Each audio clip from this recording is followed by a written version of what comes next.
Bienvenido, gente, a Brújula Libertaria. Un día más. Brujuleros, ¿cómo estamos? ¿Cómo están? Estaban pendientes de nuestra llegada, ¿verdad? Yo sé que sí, sobre todo nuestros amigos frente amplistas. Frente amplistas y comunistas, fascistas, socialistas, ultraderechistas, mileístas también, todos estaban esperando este momento. Gente, ya se acercan las elecciones, falta poquito, pero hoy vamos a hablar de un tema que tiene que ver con la responsabilidad social empresarial. Y, por supuesto, va a ser de la mano de la columna de Fernando Dotti, La Eterna Vigilancia. Fernando, ¿cómo estamos? Pablo, Nando, buen día, buenas tardes, buenas noches. ¿Cómo andan? Un placer, como siempre. Placer tenerte. Bueno, el, el mito de la responsabilidad social empresarial, ¿no? ¿Qué es la responsabilidad social empresarial? Algo que se escucha muy a menudo, ¿no? Uno, hurgando en las redes, encuentra definiciones de este tipo, ¿no? Son los compromisos legales o éticos que asumes por el impacto que causa tu empresa en la sociedad por el daño que pueda producir tu negocio. ¿Escucharon bien, no? Wow. Y entonces empiezan una serie de consejos muy pelotudos, ¿no? En el sentido de, bueno, tienen que empaquetar los productos con material eco-friendly, tener políticas de ayuda, de dar plata a distintos movimientos y demás. Bueno, todo mentira.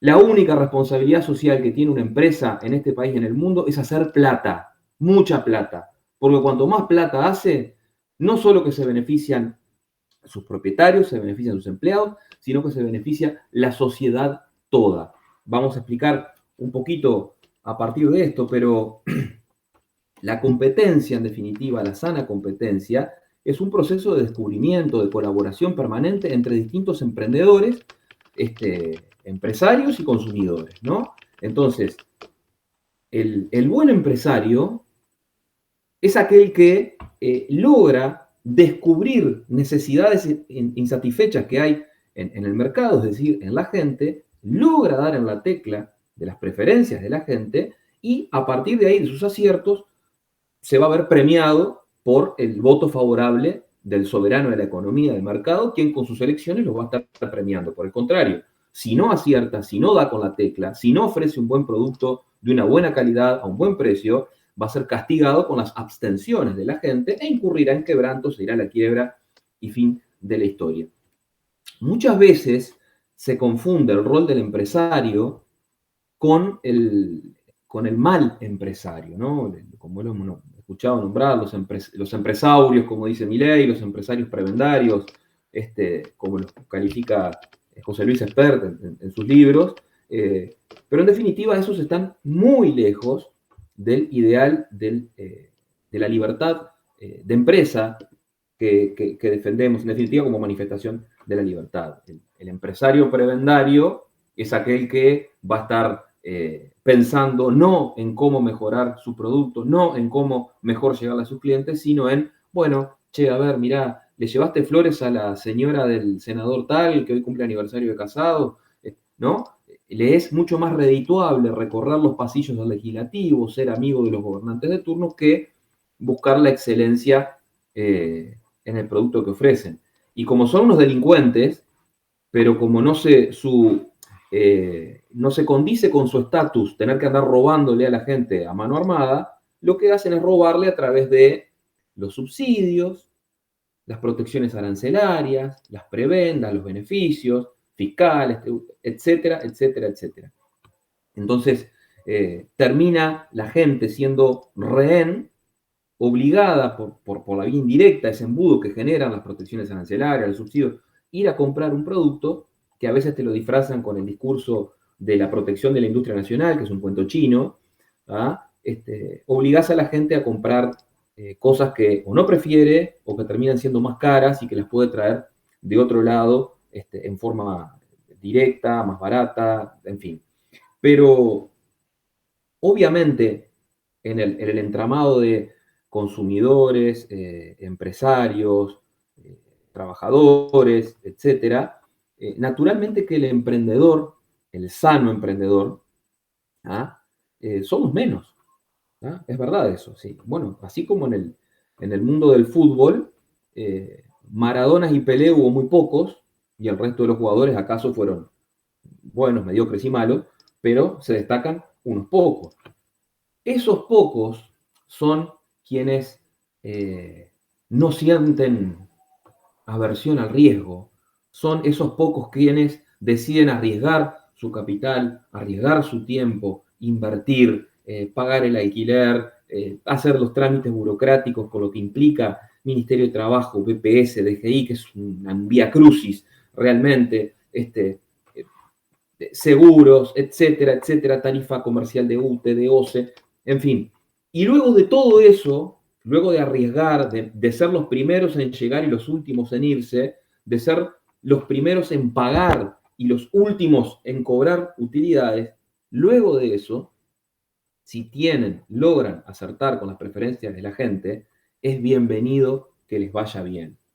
¿Por qué sobre todo? Porque a la medida que su negocio sea exitoso, ¿qué es lo que va a generar? Va a generar indirectamente, aún sin proponérselo, el bienestar de muchos vía el aumento de las tasas de capitalización. Los empresarios son benefactores sociales. Piensen en Steve Jobs. Arrancó su emprendimiento, tuvo una idea, el principal capital estuvo acá, el capital humano, la mente. Visualizó algo que podía cambiar la vida de la gente. Visualizó, dio la tecla, le fue muy bien, hizo mucho dinero y está muy bien que así haya sido. Pero simultáneamente, y sin proponérselo quizá, o capaz que sí, pero en definitiva no es condición sine qua non para esto, le mejoró la vida a la gente. Hoy nosotros, esta transmisión que estamos haciendo, estamos utilizando muchas de las herramientas que este tipo creó hace más de 20 años. Entonces, en definitiva, es un proceso ascendente en donde la innovación genera el bienestar por añadidura al resto de la población. La innovación que también implica destrucción muchas veces, ¿no? Pensemos qué fue de la vida del hombre de la barra de hielo cuando aparecieron las heladeras y los freezer, qué fue de la vida de la industria de la vela cuando apareció la luz eléctrica, la industria del cassette cuando apareció el CD, el MP3, etcétera, el Spotify, etcétera, etcétera, ¿no? Pero en definitiva, importa entonces el accionar de la empresa, comportamientos que tienden a coordinar mecanismos de desajuste que pueda haber en la sociedad, explorar y detectar necesidades, dar en la tecla y generar bienestar. Jesús Huerta de Soto habla de un gran Big Bang social, ¿no? En el sentido de que permite el crecimiento sin límite de la civilización en un proceso que jamás se agota. ¿Por qué? Y bueno, porque las necesidades son ilimitadas, ¿no? Decimos una de las máximas de la economía, los recursos son escasos y las necesidades ilimitadas. Entonces, cada vez que se da la tecla, se liberan recursos, ¿ah?, para ser reasignados ¿en qué? Y bueno, si decimos que las necesidades son ilimitadas, serán reasignados en lo que tenga que ser y en lo que venga a dar satisfacción a nuevas necesidades de la gente. Pero implica también el accionar empresarial, la creación de información, ¿no? Pensemos un ejemplo. La persona C, ¿no? Se detecta una necesidad por un lado y dice, bueno, le voy a comprar un producto a A para llevárselo a B.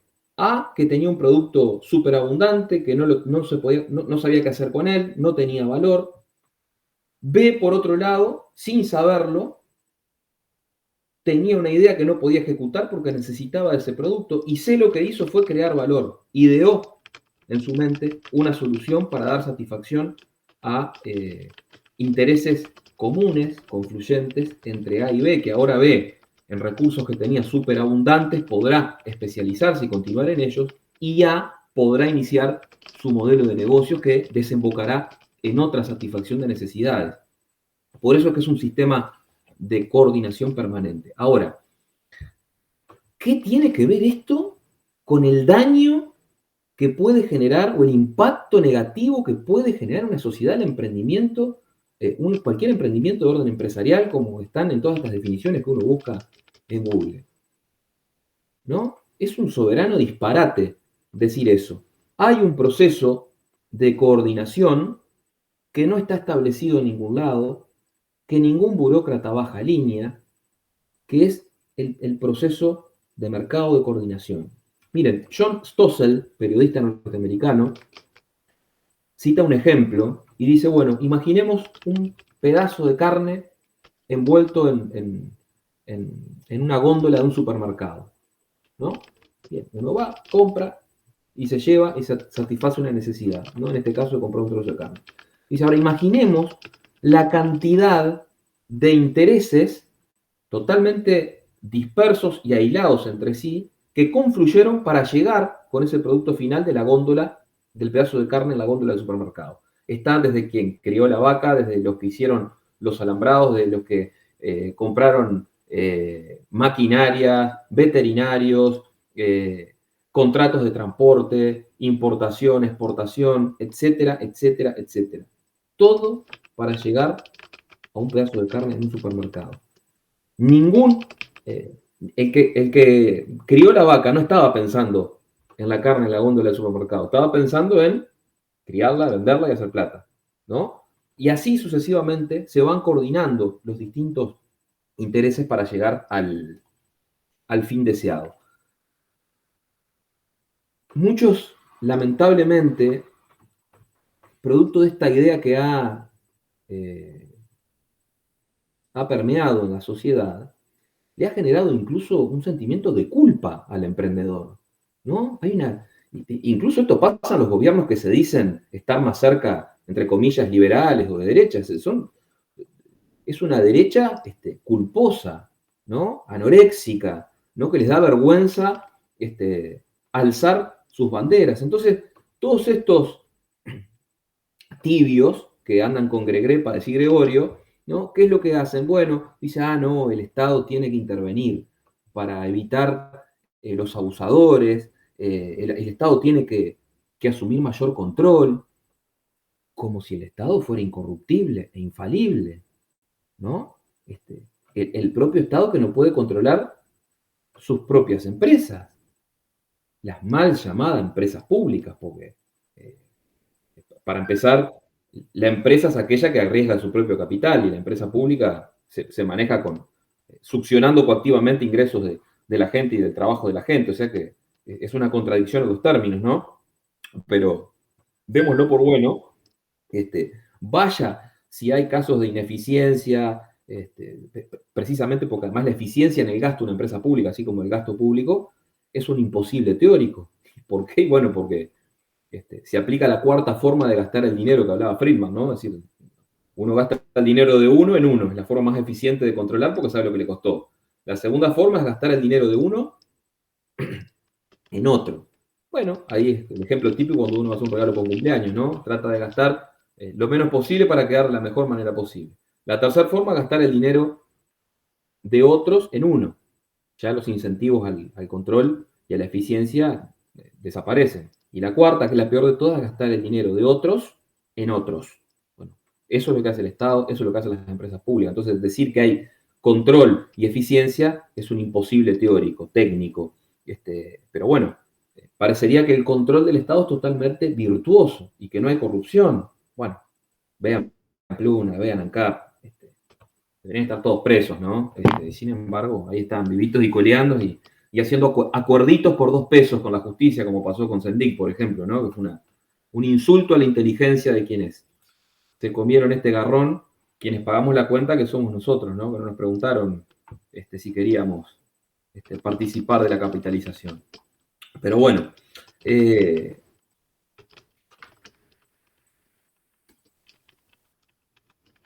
tan relevante la función empresarial, ¿no?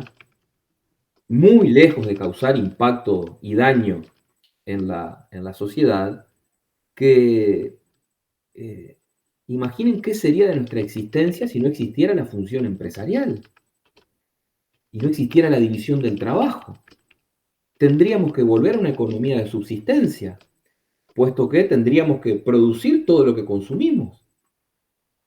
No nos alcanzarían las horas del día, ni de la noche tampoco, para proveernos de nuestro alimento, nuestro calzado, nuestra vivienda, nuestras medicinas. ¿Ah? precisamente la división del trabajo, que forma parte del entramado de coordinación y de la función empresarial, es lo que ha permitido a la humanidad tener niveles de bienestar inimaginables hace 4 o 5 siglos. La división del trabajo que se da en todas las áreas. Pensemos en la medicina, por ejemplo, ¿no?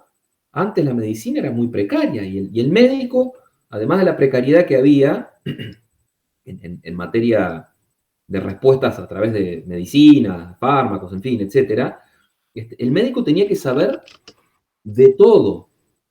Y sabido es que si hacemos de todo, abarcamos muy poco, ¿no? Entonces, precisamente hoy, la división del trabajo generó que, bueno, haya medicina general, haya médicos que están especializados en una materia, otros en otra, y así el conocimiento global de la humanidad es superior. Lo mismo pasa con cualquier actividad, en cualquier orden de la actividad empresarial. Y todo esto se coordina como a través del sistema de precios, ¿no? Es decir, como un gran tablero de señales en el cual se van prendiendo luces, en donde se van, a partir de las preferencias y abstenciones de la gente, se van dando las señales hacia dónde hay que redireccionar los recursos, que como son escasos, precisamente el sistema de precios nos va a decir, bueno, dónde es más conveniente invertir y dónde no. Ahora, todo esto se distorsiona cuando aparece el intervencionismo estatal, ¿no? Que genera, bueno, las distorsiones vía subsidios y demás que generan todo esto que lamentablemente vemos, ¿no? Castigo a la capacidad de ahorro, impuestos altos, endeudamiento, y que en definitiva, como siempre decimos, cada vez que se aplican regulaciones, impuestos, termina siendo un atentado a los pobres, a quienes menos tienen, porque se castiga la capacidad de ahorro, se castiga la inversión y se está castigando las tasas de capitalización, que es lo que va a permitir que una sociedad pueda vivir mejor, ¿no? Es decir, la única forma de saber si un empresario está siendo exitoso o no es ver si cuenta con el respaldo y el voto del soberano, de la economía, de la gente, si cuenta con las preferencias. ¿Sí? No existe en el mundo un proceso más democrático que el proceso de mercado. ¿Sí? Cuando decimos mercado, decimos la gente. ¿Ah? Es decir, cada uno de nosotros todos los días elige y se abstiene de elegir si va a comprar a cuál verdulería, a cuál farmacia, a cuál, etcétera. Simplemente con eso ya están mandando señales al sistema de precios. No tiene que hacer nada el intervencionismo estatal. Y mucho menos se tiene que instalar y abonar la idea de que los empresarios son algo nocivo para una sociedad y que tengan que sentir culpa y tengan que hacer acciones sociales tendientes a lavar sus culpas por el impacto o negativo o el daño que genera en la sociedad. No hay tal cosa, no existe tal cosa como el impacto negativo o el daño en una empresa que es exitosa.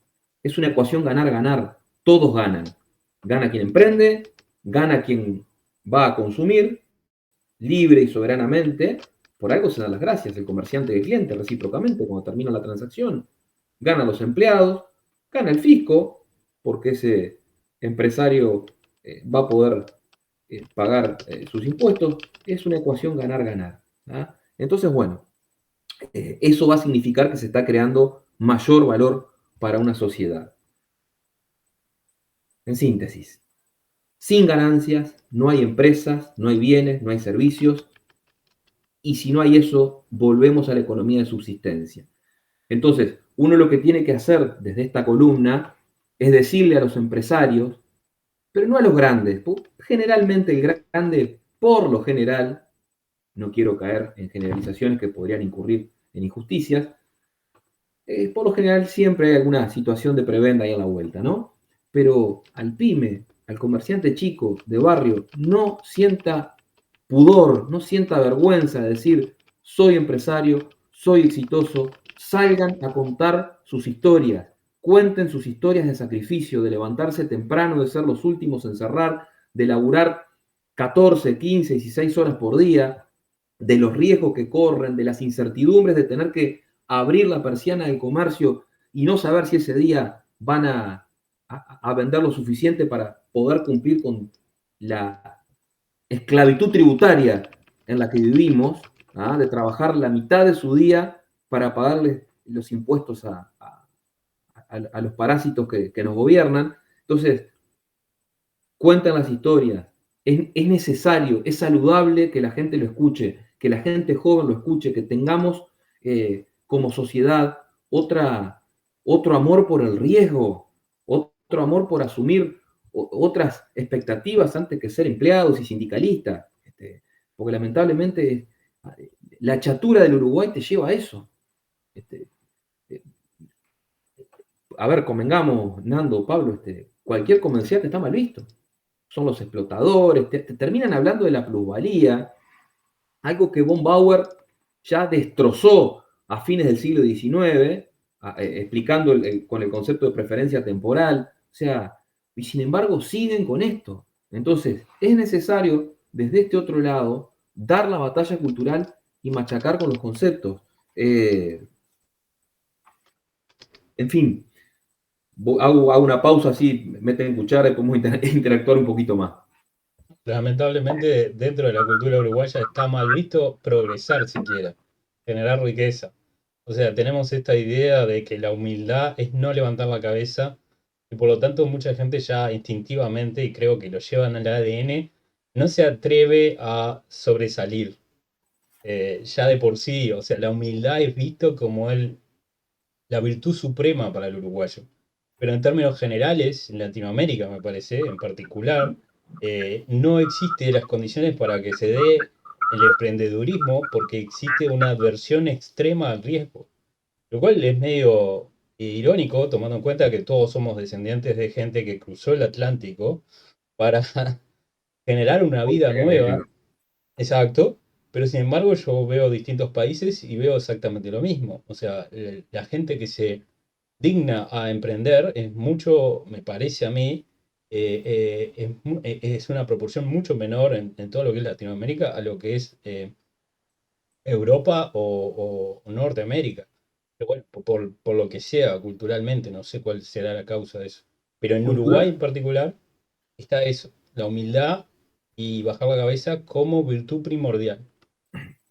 culturalmente hay se ha instalado, así como en su momento en la Revolución Industrial se había instalado el odio a la máquina, que era lo que permitió en definitiva que la gente viviera mejor por el aumento de las tasas de capitalización, aquel movimiento de los ludistas que rompían las máquinas y demás porque los dejaba sin trabajo.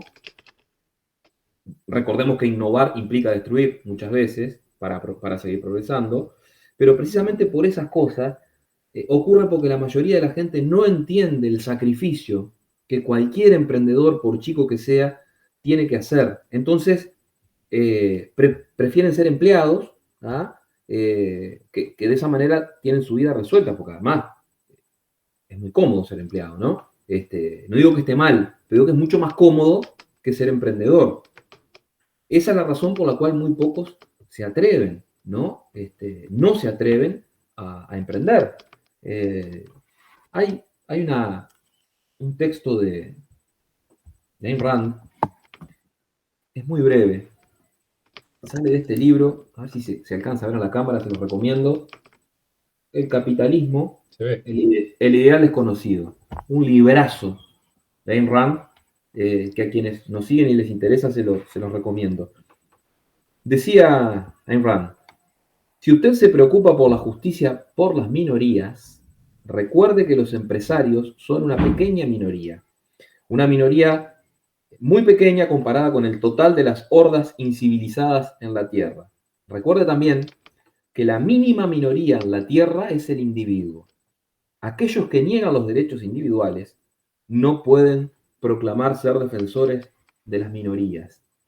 Y concluía, los empresarios son el símbolo de la sociedad libre, el símbolo de los Estados Unidos, decía Rand.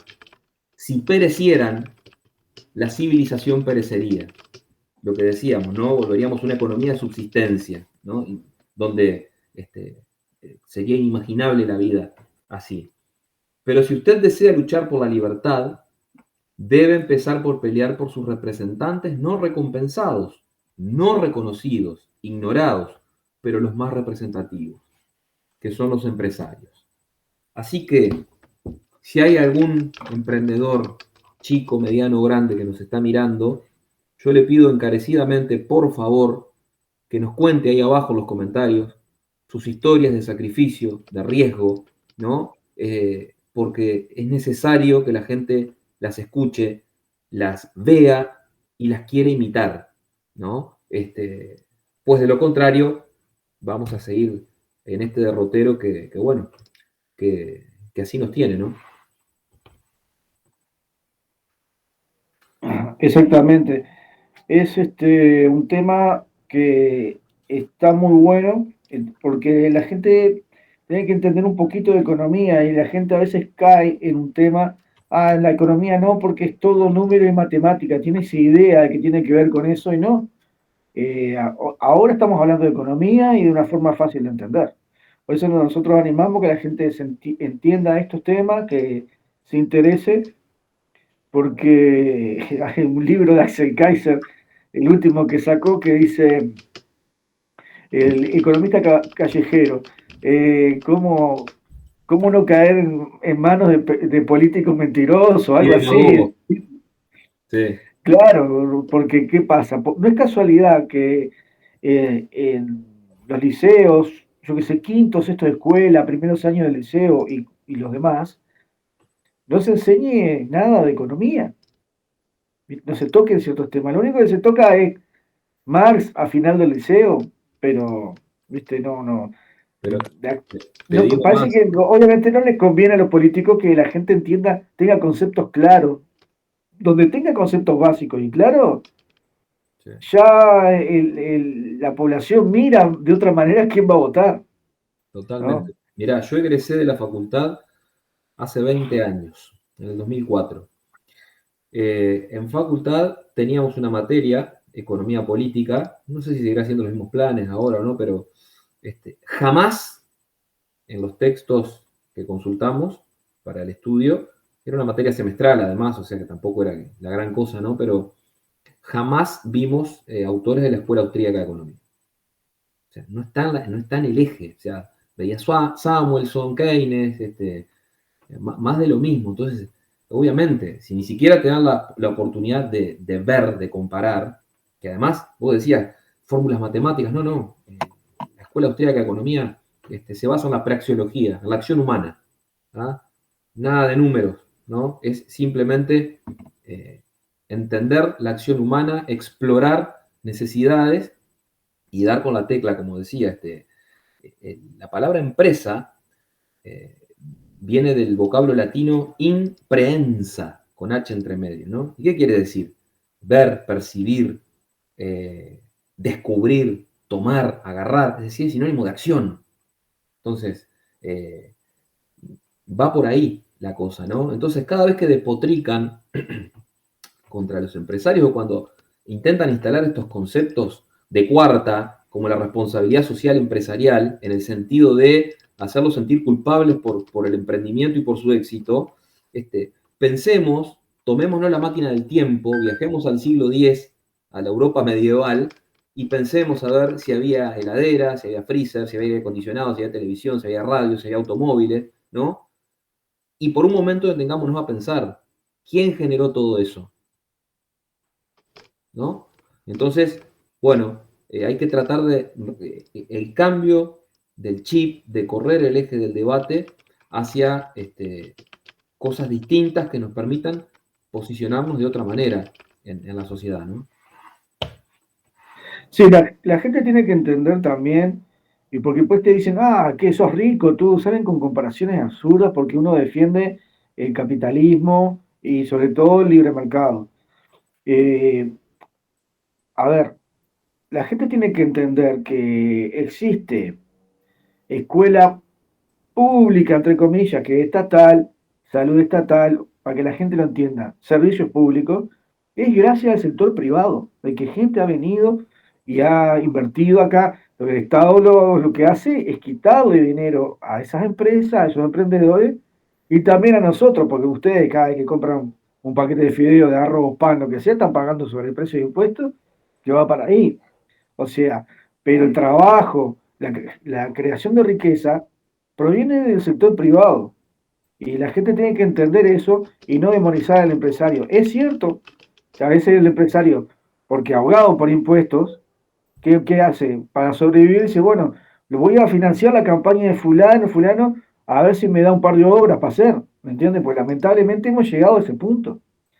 ¿Es lo correcto o no? Porque Ahí el hago una Estado... pausa. Sí, lamentablemente esto funciona así. Yo no lo critico allá a ellos. Digo, en definitiva, el sistema te lleva a eso. Pero en algún momento, quienes quieren cambiar, que están cansados de ser esclavos tributarios, tienen que empezar a defender estas ideas, porque son en definitiva las que los mejor posicionan a ellos. Dejar de ser funcionales a esa industria de la culpa, ¿no? Y ser funcionales al discurso políticamente correcto y progre, y tratar de enfocarse en defender estas ideas. Es decir, uno ve las asociaciones comerciales a lo largo del país. Yo me acuerdo cuando el problema en la frontera, se dedicaban a comprar balanzas para controlar a la gente lo que traía del otro lado. A ver, sin advertir que estas ideas son las que lo favorecen, pero además favorecen, vos decías, no, que defienden el capitalismo, los ricos. A ver, el capitalismo no es para los ricos, es para los pobres. Ningún sistema en la historia de la humanidad sacó más gente de la pobreza que el capitalismo, que el bendito capitalismo. El estatismo y el socialismo, en todas sus manifestaciones, se basa en el saqueo, en la violencia y en la coacción. El capitalismo se ha basado en la productividad, en los intercambios libres y voluntarios, que son lo que hicieron este sistema, el sistema que mayor bienestar generó en la historia de la humanidad. Nunca antes la humanidad, en los millones de años que tiene, ha vivido mejor que gracias al capitalismo. Entonces,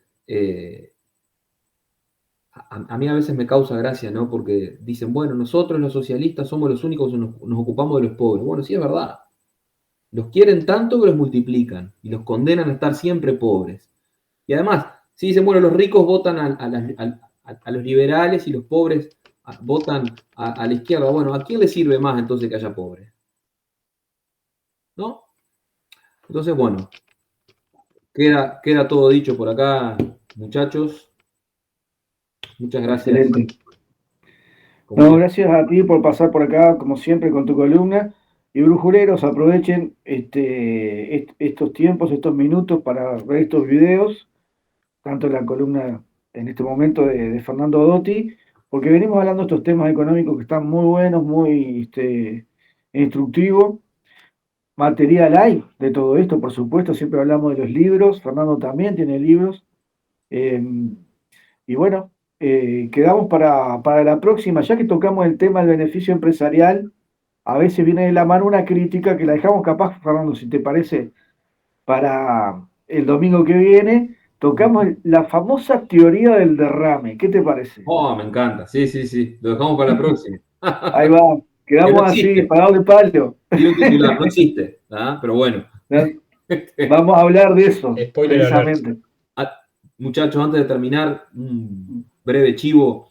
En la Asociación de Liberales del Uruguay vamos a estar organizando una conferencia. Vamos a traer al economista Agustín Echevarne, presidente de la Fundación Libertad y Progreso de Argentina, quien va a estar exponiendo sobre el renacer de las ideas de la libertad en Argentina y hacer un balance a casi un año del gobierno de Javier Milei.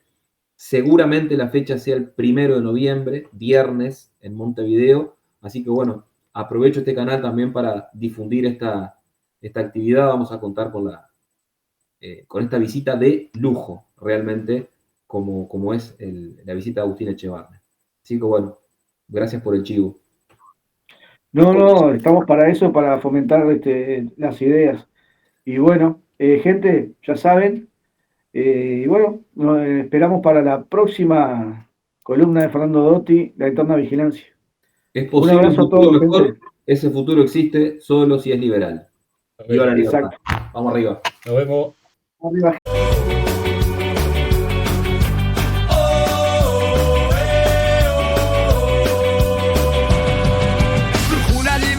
Vaya fama que has ganado, te hallamos en YouTube, un canal recomendado. La murga trae sátiras a jugar y a desbordar. con vídeos e ideas, un tonto